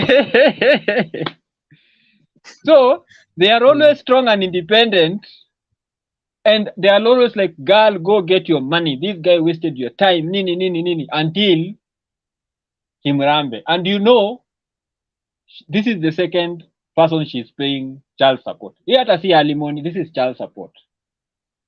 Because she's also paying the previous ex-husband also ilikuwa 16,000. Sasa wamekata mara mbili, so now it's 8 this side, 8 this side. So now she's paying child support to 2 men. And it was salty. You should go and watch Nate the Lawyer. He did a very nice breakdown of it. Anaitwa Nate the Lawyer on YouTube. Anaenda mpaka kwa yeah, I'll find it and then send you the link. He did a very good breakdown. And then also the response of the women versus the response of the men kwa hiyo story on her Instagram. So now, and the feeling is, until more women start paying child support, that's when those laws will be changed. That's the only time. Because now venye wameanza kusikia vibaya hivyo, and now these child support laws are supposed to be for them. Now it will get a point where they are like, it's not working for us anymore. No. So the women were like, got to pay, like, how did they get her to pay the child support? Like when she's yes. Well, Nini wamesettle, it's 9 years, I think 8 years. I'm looking at the article here. It's 8 years after they filed for divorce. Like ndio nasema, like in terms of accusation, in terms of the things that maybe walienda wakapresent kwa court until the court ikaona yenyewe that this one now for the case of Nini, she deserves to pay the child support. Like, it's now, of course, rare cases you get a man winning those kind of child support inakuaga if you are the one who is earning more. Okay. Yeah, so Halle Berry, Nini profile yake as an actress iko high. So she's earning so more. If you are the one, it's the one who is grossing more, then you get to pay. But then the level inakuaga, because I think also the guy has money. So that's why he make what 8,000. Because you see there are people who are paying 125K, 1,000, 100K. You know, like those are dollars every month. Especially watu wa NFL, these big actors. So I guess even alikuwa analipishwa 200. You see, hiyo ni monthly. Yeah. So now people are saying these people are paying this much. You are paying only 8,000, actually 16,000. But now you are out here complaining. Some other dude is paying 100K monthly, and when akicomplain anaambiwa acha kucomplain because yeye ndiye alichoose huyo mwenye alioa, yeye ndiye alichoose kudivorce ama divorce force alilazimisha, aliweka watu kwa hiyo level. So you see hii double standard imeanza to come out clearly when now women are expected to pay. And now men are like, more of you should start paying. So when enough of you now pay, then the laws will change. That is true. So that's all I had for today. Final words before nitoke, juu watoto wa karibu kutoka kwa kanisa. Mimi ndo nakuaga kitchen leo. You know, it's always actually wonderful to have these conversations with you. Get to learn a lot of things. You get to engage and discuss and dissect these matters. And I was just hoping maybe you would find it, maybe bring more people on board. Mtu mwenye unajua yani somebody who is open minded bana, silete mtu tena anaanza kukatch my feelings hapa mkiongelelea vitu, and these things are just by the way bana. No life is si ati ni ile kuwa serious sana. We are just, whatever we are discussing here is just opinions, and people grow and people change based on the kind of experience that they go through. So what you're saying today or what you're discussing today, we might not hold the same views when it comes maybe to 1 or 10 or 5 years from now, because a lot will have changed. Because sasa unapata there are a lot of new things that are emerging. Sometimes you come across an information, or maybe you come across someone who also maybe engages you, and anakupata you get to see things differently. So something that may discuss leo, mtu tena unajua anaweza kukujia tena kesho aseme by the way you are saying this near ago, and it's as if like in terms of your growth and development umekuwa cemented. So that is also a disclaimer. Mtu anafikiria this is the same Raymond. Actually even now ukicompare as the way you are yesterday, something has changed, because everyday life is teaching you something. That is one thing that I always believe. Life is always teaching you something. And so for me, I do love conversations. I get to learn a lot of things. Actually, in any space I'm in, I try to trigger these conversations. And unaona vile mtu you see people who are open-minded, mtu mna converse, mtu anakuambia by the way, whatever how you believe, whatever how your take on this thing I believe is wrong, and they give you enough evidence. They explain to you why they say that you are wrong. Like unapata at the end of the day, when now you're engaging in conversations with people who are open-minded and people who are open to learning, you end up actually achieving more, as opposed to now to come up kila mtu ana defend. That's why I was speaking, kila mtu ana defend nini yake, like his view of life. Yes, it's good, you say you are principled and you have values, but can you listen to the other person and hear why they reason and why they say what they say, or why they think why they like the way they think? Because we imagine now, for somebody who maybe, let's say somebody who has been divorced, and you're there telling him, your marriage failed to work because you did not do this and this and this. How do you think they're going to take it? No. So it's you as a person now to maybe to sit down and you hear their side of the story, like scare and this is what happened and you keep open-minded, because hii attachment na vitu mingi kwa hii life bana. Kila mtu alikuja man solo, ama wewe ulikuja na kitu. Mimi sikukuja na kitu bana.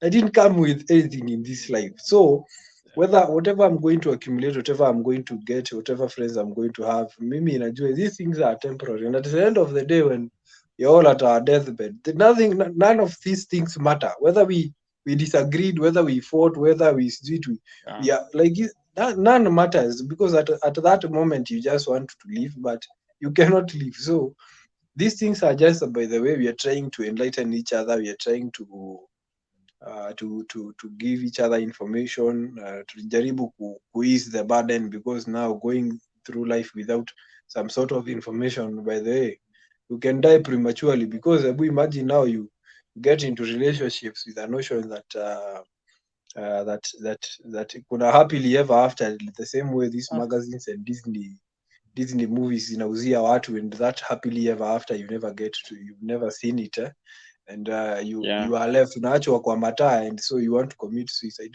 So it's sharing information, discussing things, debating, arguing, very very important. So as I was saying, it's very very I'm humbled and I'm honored actually kukua hapa. So nothing much to say. Salute. So thank you very much. It's always a pleasure to hear the perspective of young men. Watu wazee kama sisi, sometimes we think we know a lot. And it's good to engage the new age people. Nyinyi mnaonaga world vitofauti. So it's also always a pleasure to have you. And one of the things I always I read it somewhere. I read somewhere that happily married is an oxymoron.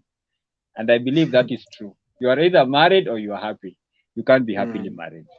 There are instances in a marriage when you'll be happy, but then more times than not, Like happiness is An such a illusion. high bar, because like kwa life yako, if you really sit down and ask yourself, when was I truly happy, or when was I ever happy, you realize ni vitu unaweza hesabu kwa mkono moja hivi. Kweli. Yeah, so now you expect a situation which is already complicated to bring you happiness. Like I want to be happily married, or those people are happily married. Me, I always laugh. Hata nilisema hivyo kwa the diversity training. Hata walikuwa watacheka nikiwaambia ni oxymoron. You cannot be happily married. You can either choose to be married or to be happy. Anyway, so that was on a lighter note. So it's been fun. Thank you also for also dedicating time yako to come and talk. I always like to put my thoughts on social media, because there are a lot of people talking nonsense, and a lot of people also sharing their thoughts. So I thought, why not? So if somebody comes to me 20 years, 30 years from today and tells me, I saw you say something, I'll say, yes, I said it. Yes. That's what I thought at that time. I said it. So you have me saying it. So what do you want? We want you to apologize. I'm not apologizing for something I said 30 years ago. Because if you find me 30 years ago, I'll not have apologized. So I'm not apologizing today for something I said 30 years ago. Now, if you can find something I've said today that you disagree with, and we discuss and I find that I was wrong, then I might apologize. But then why am I apologizing to you? Why? What makes you think that I owe you an apology? Najua mimi nakuwaga pia na kiburi. What makes you think that I owe you an apology as a person? Oh, you are talking about single mothers. You are a single mother. Yes. So did I call out your name? No. But on behalf of, I'm like, ende uite single mothers wote kwa dunia. Wakikuja, I will apologize to all of them. So I give you an impossible task. If you can do that, then I will apologize. Because now umeleta everyone who I offended. And then within wale watu wako offended, wengine watasema no, but alikuwa anaongea ukweli. So me, I agree with him. So now you cannot come and claim una represent all single mothers, because you don't know. You don't know even enough of them for you to be a representative. And I did not call out your name specifically. If I called out your name specifically, then I apologize to you because of using your name. But you can't come and tell me ulikuwa unaongelea wanaume vibaya, so apologize to me as a man. I'm like, can't happen. So do we go out there and fight? What do we do now? Because sahi tumefika mahali can't. So thank you very much for your time. Sunday for me naoga siku ya kupumzika, but as you can see bado nafaa kuingia kitchen nipambane. Yeah, so thank you very much and say hi to the family for me. Chonjo.